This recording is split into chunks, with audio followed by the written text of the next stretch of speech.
ఒక civil services ఉద్యోగి అయ్యారు అంటే ఆషామాషీ వ్యవహారం కాదు. ఒక 10థ్ క్లాస్ చదివే పిల్లాడే రాత్రి పగలు చదువుతున్నప్పుడు ఐఏఎస్‌లు, ఐపీఎస్‌లు పూర్తి చేయాలంటే ఇంకెంత అవగాహన ఉండాలి, ఇంకెంత నాలెడ్జ్ ఉండాలి, ఎంత కష్టపడి ఉండాలి. మధ్య తరగతి కుటుంబాల్లో నుంచి వచ్చి ఐఏఎస్‌లు, ఐపీఎస్‌లు అవ్వడం అంటే ఆషామాషీనా? రాజ్యాంగం గురించి తెలిసుండాలి, చట్టాల గురించి తెలిసుండాలి, బాధ్యతలేంటో తెలిసుండాలి, సమాజం గురించి తెలిసుండాలి, కమిట్మెంట్ ఉండాలి. ఇది దారి మళ్ళినటువంటి సందర్భంలోనే ఇప్పుడు సమస్య అవుతుంది.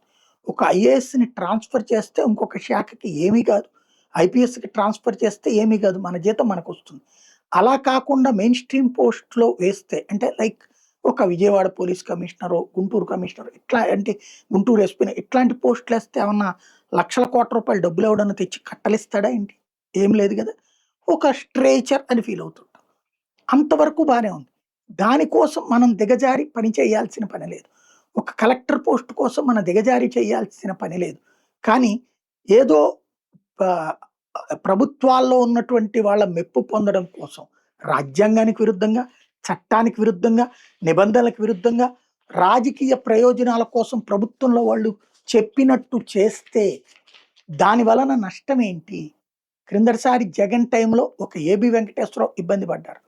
మిగతాది చిన్నా చితక అధికారులు ఇబ్బంది పడ్డారు. ఐఏఎస్‌లు, ఐపీఎస్‌ల స్థాయిలో ప్రధానంగా ఏబీ వెంకటేశ్వరరావే కనబడతారు. అదే ఇప్పుడు వందల మంది ఇబ్బంది పడుతున్నారు.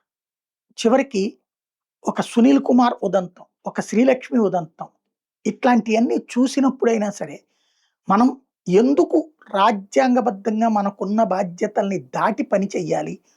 హద్దులు చెరిపేసుకొని ఎందుకు వీళ్ళ కోసం పని చేయాలి? ఇప్పుడు 'సునీల్ కుమార్‌కి' జగన్మోహన్ రెడ్డి ఏమన్నా కోట్ల రూపాయల డబ్బులిస్తాడా?